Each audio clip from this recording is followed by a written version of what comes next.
So let's consider the different ways that we can split TV signals.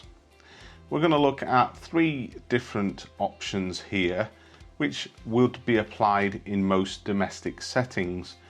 For example, if somebody had a TV aerial in a moderate to high signal level area, the signal reception was good, and then we might split the signal using a passive, also known as an inductive splitter, like this. The concept is very simple.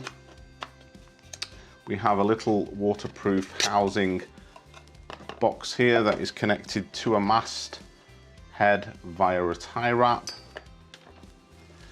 The actual internal splitter is sealed. It's connected using screw-on type F connectors, and essentially you have your in and your 2 outs.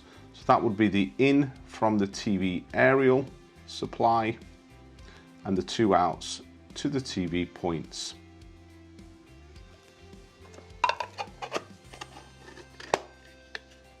The other option we're going to consider here is what is known as a 4-way booster or setback amp.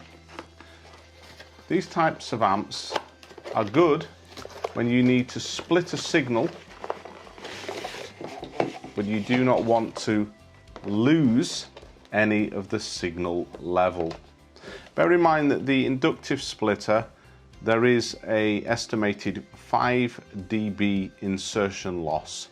So for every output that you have from a passive or inductive splitter, you will lose approximately 5 dB on each leg. But if your level is nice and strong, say about 60 dB, you will not notice this small loss. However, if you're dealing with smaller parameters and you want to split the signal without reduction of the signal in any way whatsoever, you would use a booster or setback amp like this one.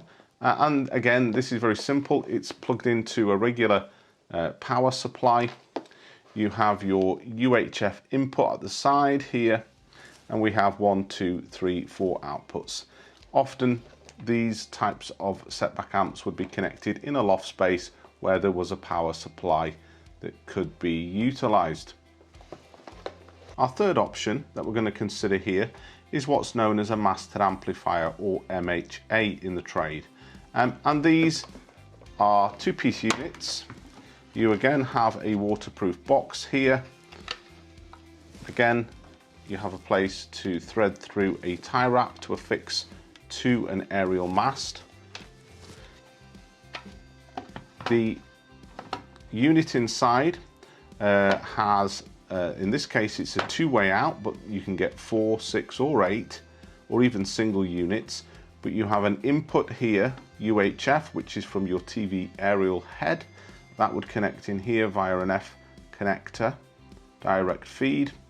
And then we have our 2 outputs to our 2 TV sources.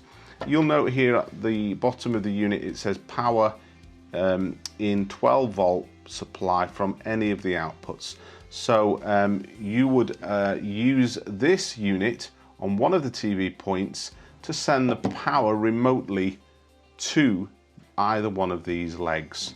And then essentially you're using the down lead in the in, and the TV point goes directly to the television.